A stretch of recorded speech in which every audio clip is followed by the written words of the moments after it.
Hello students. पिछले video में हमने काफी कुछ देख लिया था कंपेयरिंग द थ्री सेक्टर्स के बारे में। अच्छा माइक नहीं है।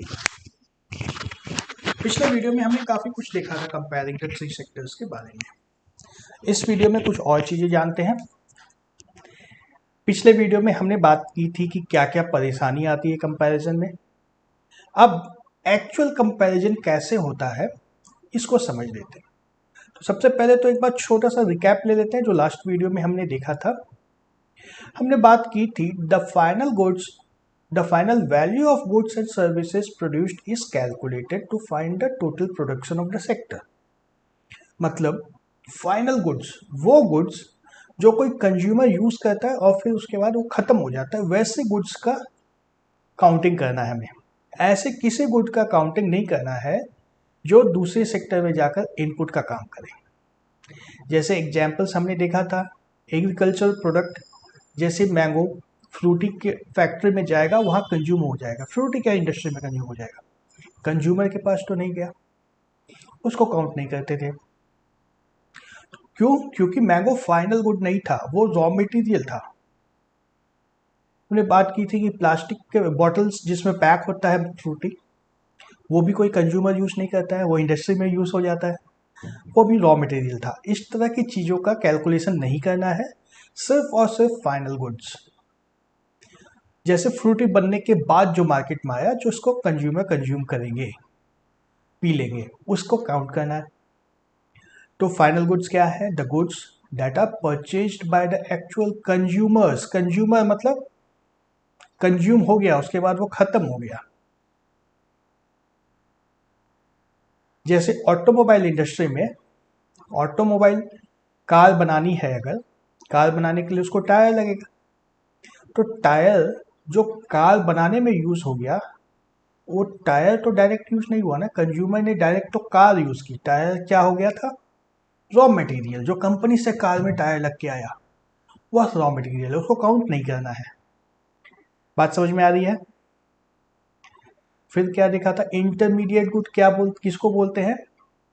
जो एक जगह से प्रोड्यूस हुआ और दूसरे किसी इंडस्ट्री में ही जिसका कंजम्पशन हो जाएगा, इंडस्ट्री में ही वो यूज होगा, फाइनल कंज्यूमर जिसको यूज नहीं कर पाता है, वैसे गुड्स को हम लोग इंटरमीडिएट गुड्स बोलते हैं।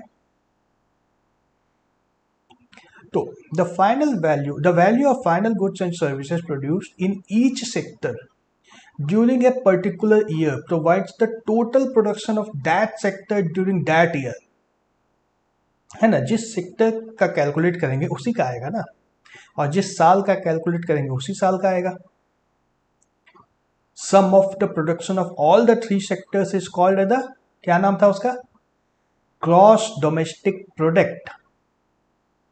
यही था ना सबसे इंपॉर्टेंट, जिसके आधार पे कंट्रीज की रैंकिंग हो जाती है, किसका जीडीपी कितना है, कैसे निकलता है जीडीपी। एक बहुत ही कॉम्प्लेक्स प्रोसेस है, उसको बहुत ज़्यादा सिंप्लीफाई करके हम लोग सीख चुके हैं। ठीक है, द फाइनल वैल्यू, अच्छा ये सब तो देख चुके हैं हम लोग ना।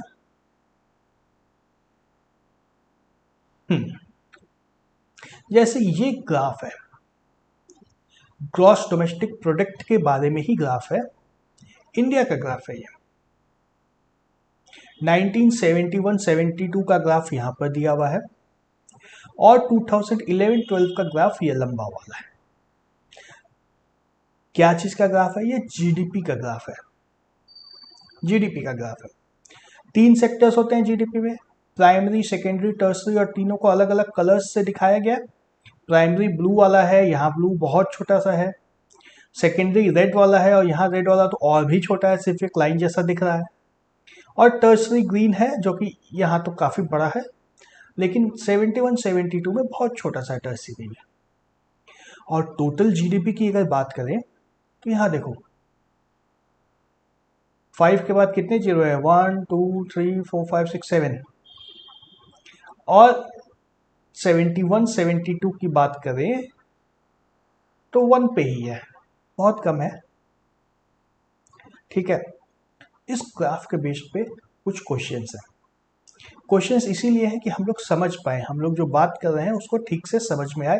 इसमें देखो सेक्टर्स का कंपैरिजन कुछ कुछ हो रहा है।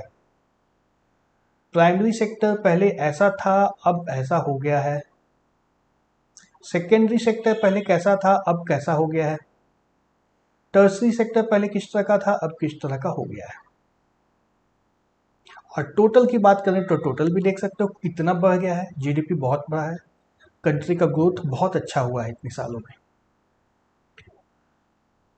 क्वेश्चन है इसके ऊपर कुछ, which was the largest producing sector in 1971-72, 71-72 में सबसे बड़ा कौन सा था।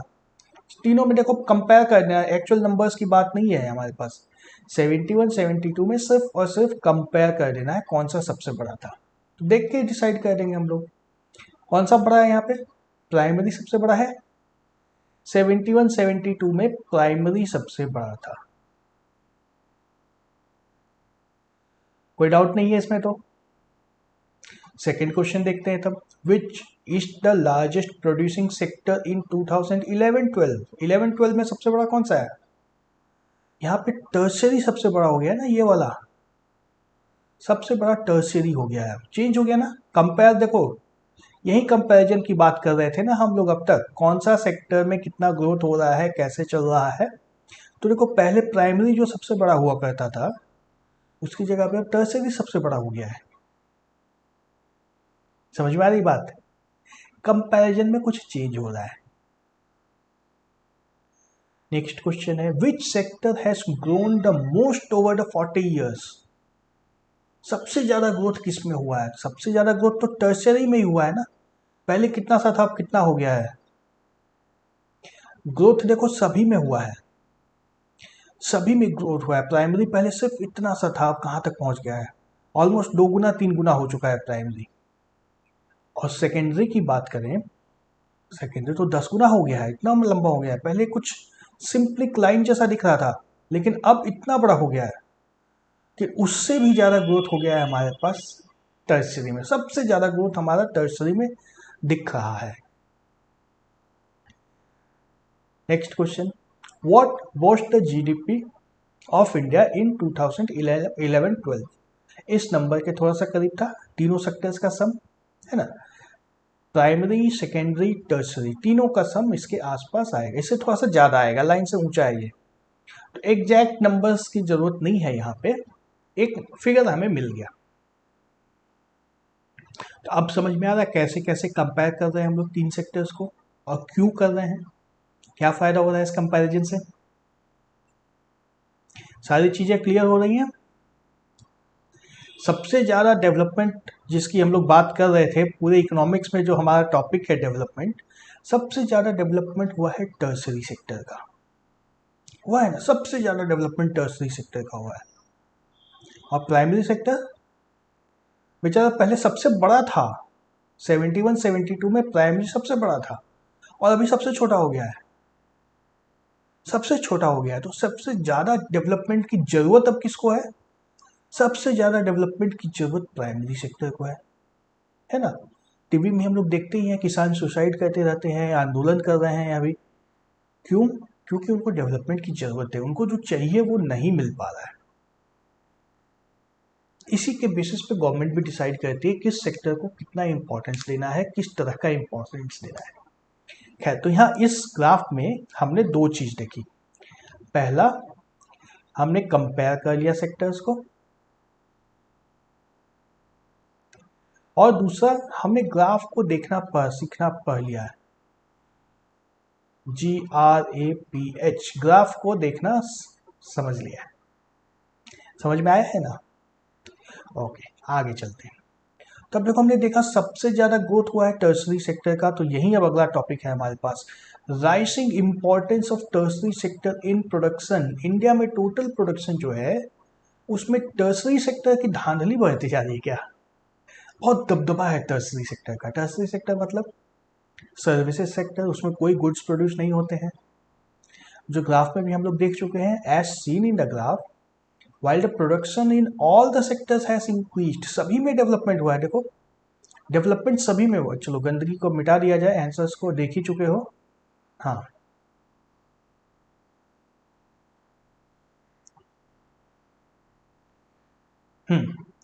ग्राफ में यही देख रहे हैं ना कि डेवलपमेंट तो सभी का हुआ है, ऐसा कोई नहीं है जिसका डेवलपमेंट नहीं हुआ है। प्राइमरी में सबसे कम हुआ है, लेकिन डेवलपमेंट हुआ है, अभी भी लगभग 3 गुना हुआ है इस बीच में। और 3 गुना हुआ है मतलब बहुत डेवलपमेंट हुआ है। लेकिन कंपेयर टू अदर टू, इन दोनों की तुलना में प्राइमरी बहुत पीछे रह गया है। प्राइमरी पहले सबसे बराबर में आता था, सबके बराबर में आता था लगभग। इनफैक्ट सबसे बड़ा था, बराबर में नहीं था, सबसे बड़ा था, और सबसे छोटा हो गया है। तो तीनों सेक्टर में डेवलपमेंट हुआ है, लेकिन टर्सरी का डेवलपमेंट और दोनों के ऊपर बहुत ज्यादा भारी है। The tertiary sector has now emerged as the largest producing sector, replacing the primary sector. हम लोग देखें 40 साल पहले प्राइमरी सबसे ज्यादा प्रोड्यूस करता था, अब टर्सरी सबसे ज्यादा प्रोड्यूस कर रहा है, प्राइमरी सबसे छोटा हो गया है। क्यों? Reasons for the rise of tertiary sector, कुछ ना कुछ तो कारण जरूर रहा होगा, बिना कारण तो कुछ नहीं होता है। क्या कारण हो सकता है? सोचो। हमारे कंट्री में हम लोग देख रहे हैं कि किसान सबसे ज्यादा पिछड़ते जा रहे हैं, इंडस्ट्री ग्रो कर रही है, लेकिन टर्सरी सेक्टर के सामने इंडस्ट्री का ग्रोथ बहुत कम है। सबसे ज्यादा ग्रोथ टर्सरी सेक्टर का हो रहा है। ऐसी क्या वजह थी? वजह तो देखना चाहिए ना, कुछ तो कारण है जिसको जानना चाहिए हमें। क्या लग रहा है? सर्विसेज सच एज हॉस्पिटल्स, पहले हॉस्पिटल बहुत कम थे, देखो अब हॉस्पिटल बहुत ज़्यादा, हर जगह हॉस्पिटल दिखते हैं। हॉस्पिटल्स, एजुकेशनल इंस्टीट्यूशंस में क्या क्या आएंगे? स्कूल कॉलेज तो आएंगे ही, कोचिंग इंस्टीट्यूट, ट्यूशन, ये सब कुछ आएगा एजुकेशनल इंस्टीट्यूशन में। तो educational institutions, post and telegraph services, post अब कोई यूज़ नहीं करता है, टेलीग्राफ भी अब कोई यूज़ नहीं करता है। लेकिन ये हम लोग बात कर रहे थे 2011-12 के ग्राफ की बात कर रहे थे, तब तक पोस्ट और टेलीग्राफ बहुत इंपॉर्टेंट था। पुलिस स्टेशन, अब हर गांव में पुलिस स्टेशन है, और पुलिस वाले क्या करते हैं? सिक्योरिटी देते हैं पब्लिक को, है ना, एक तरह की सर्विस है। कोर्ट, अब कोर्ट है तो कोर्ट में जज भी होंगे, लॉयर भी होंगे, दूसरे एम्प्लॉयज भी होंगे। विलेज एडमिनिस्ट्रेटिव ऑफिसेस, पहले विलेजेस में ऐसा कुछ नहीं होता था एडमिनिस्ट्रेशन की बात, अब प्रत्येक विलेज में कुछ न कुछ है। नगर पंचायत है, नगर समिति है, विलेज के डेवलपमेंट का काम कुछ न कुछ होता है हर विलेज में। तो जहाँ भी डेवलपमेंट का कुछ भी काम होता है वहाँ पे एक टर्सरी सेक्टर है, एक गवर्नमेंट एम्प्लॉय है, गवर्नमेंट ऑफिस है, उसमें एम्प्लॉयज हैं, तो एक जॉब क्रिएट हुआ। उसी तरह से म्युनिसिपल कॉरपोरेशन जो पहले नहीं थे, अभी नई चीज बनी है। डिफेंस पहले बहुत कम था, इंडिया बहुत कमजोर था डिफेंस में, अब बहुत ज़्यादा है। इंडिया के पास मैन पावर बहुत ज़्यादा है, इंडिया के पास टेक्नोलॉजीज बहुत ज़्यादा है, तो डेवलपमेंट है तो डेफिनेटली जॉब्स हैं तो टर्सरी सेक्टर के जॉब्स हैं। ट्रांसपोर्ट, पहले तो ट्रांसपोर्ट बहुत कम होता था ना, 40 साल पहले की बात करें अगर, कार्स भी बहुत कम होते थे, ट्रक भी कम होते थे, अभी तो बहुत बढ़ गया है। सिमिलरली बैंक्स, पापा से पूछना, पहले गांव में एक बैंक होता था, अभी हर गली में बैंक मिल जाएगा। इंश्योरेंस, पहले किसी का इंश्योरेंस नहीं होता था, अब तो हर कोई इंश्योर्ड है, चाहे वो हेल्थ इंश्योरेंस हो, चाहे वो लाइफ इंश्योरेंस हो, चाहे वो कार का, बाइक का, इन सब चीज़ों का इंश्योरेंस हो, या किसी और चीज़ का इंश्योरेंस हो, हर चीज़ का इंश्योरेंस भी हो रहा है अब तो देखो कितनी सारी चीज़ें हैं जो नई स्टार्ट हुई हैं। हॉस्पिटल्स पहले बहुत कम थे, एजुकेशनल इंस्टीट्यूशन जो कि पहले बहुत कम थे, पहले लोग पढ़े लिखे नहीं होते थे, लिटरेसी रेट बहुत कम होती थी, जो हम लोग पिछले चैप्टर में देखे थे। Post and telegraph, post and telegraph की जगह अब आज की डेट में बात करूँ तो मोबाइल आ गया है, मोबाइल और इंटरनेट आ गया है। पहले पोस्ट एंड टेलीग्राफ था, उसकी जगह पे आज की डेट में मोबाइल और इंटरनेट है। पुलिस स्टेशन, कोर्ट है, विलेज एडमिनिस्ट्रेशन है, म्युनिसिपल कॉरपोरेशन है, डिफेंस सेक्टर है, ट्रांसपोर्ट है, बैंक्स है, इंश्योरेंस कंपनीज है, सब बहुत ज़्यादा बढ़ गई है। ये सारी सर्विसेज की जरूरत भी है, जरूरत नहीं होती तब तो नहीं बढ़ती ना। इन सब की जरूरत पैदा हुई है, और इस जरूरत को पूरा करने के लिए इन सारी इंडस्ट्रीज का डेवलपमेंट बहुत अच्छा हुआ है। एंड इनको बेसिक सर्विसेज बोलने लग गए अब तो हम लोग। पहले बैंक की कोई ज़रूरत ही नहीं होती थी, आज वो बेसिक सर्विस है। पहले मोबाइल की कोई ज़रूरत नहीं होती थी, आज वो बेसिक सर्विस है, मोबाइल के बिना जीना मुश्किल है। म्युनिसिपल कॉरपोरेशन पहले होता ही नहीं था, आज तो घर में पानी आ रहा है, वाटर सप्लाई चाहिए, घर से कचरा कलेक्शन करके आएगा म्यूनिसिपल कॉर्पोरेशन से, हर जगह उसकी ज़रूरत है। इंश्योरेंस पहले तो किसी को ज़रूरत नहीं होती थी, एक लाइफ इंश्योरेंस करवा लिया बहुत हुआ। अब तो हर एक आइटम का इंश्योरेंस होता है, यहाँ तक कि मोबाइल का भी इंश्योरेंस होता है। तो इंश्योरेंस कंपनी है तब तो इंश्योरेंस हो रहा है ना। तो ये सारी बेसिक सर्विसेज बहुत ज़्यादा फैल गई है, और सारी सर्विसेज जो है, अब सर्विसेज हैं तो टर्सरी सेक्टर में ही आएंगी, बेसिक सर्विस है तो टर्सरी सेक्टर में ही आएंगे। और इंडिया जैसी डेवलपिंग कंट्री में गवर्नमेंट ने इन सबको देने का जिम्मा उठाया है, गवर्नमेंट इन सबको प्रोवाइड करती है। देखो एक एक करके मैच करके देखो, हॉस्पिटल सरकारी है ना, हॉस्पिटल सरकारी होते हैं, एजुकेशनल इंस्टीट्यूशन सरकारी, स्कूल्स पहले बहुत कम थे, अब बहुत ज़्यादा है। Post and telegraph, Indian post तो गवर्नमेंट का है ही, बीएसएनएल मोबाइल भी गवर्नमेंट का है। बीएसएनएल पहले था इंटरनेट के लिए, वो भी गवर्नमेंट का था। Police station, court, village administration, ये सब तो सब गवर्नमेंट का है ही है।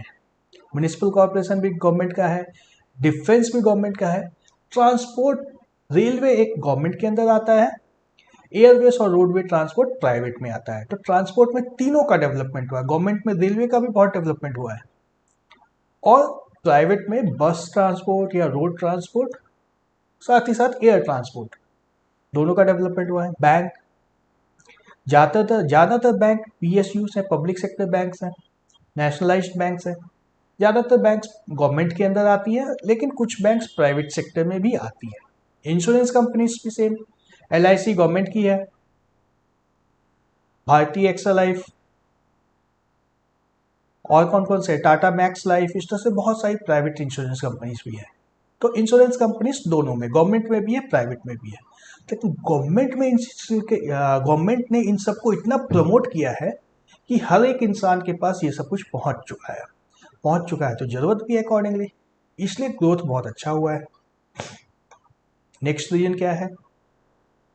Development of agriculture and industry leads to development of services like transport, trade, storage and like we have already seen. ने देखा था ना, किसान ने फसल पैदा की, उसको जाकर के बेचना है मार्केट में जाके बेचने के लिए सबसे पहले तो ट्रांसपोर्ट चाहिए, फिर एक ट्रेडर चाहिए, ट्रेडर को गोडाउन चाहिए, स्टोर करके रखेगा तब तो बेचेगा। इन सब चीज़ का भी बहुत डेवलपमेंट हुआ है। Greater development of the primary and secondary sectors, दोनों सेक्टर का जो डेवलपमेंट हुआ है उसकी वजह से टर्सरी में ग्रोथ बहुत ज़्यादा हो गया है। प्राइमरी एंड सेकेंडरी में थोड़ा डेवलपमेंट हुआ है, टर्सरी में बहुत ज़्यादा डेवलपमेंट हो गया है, इसलिए ऐसा देखने को मिल रहा है। और भी कुछ रीजन्स हैं, तुम सोचना अगले चैप्टर में, अगले वीडियो में हम लोग फिर से डिस्कस करेंगे क्या रीजंस और है टर्सरी सेक्टर के इतने ज़्यादा ग्रोथ के पीछे। Okay, thank you.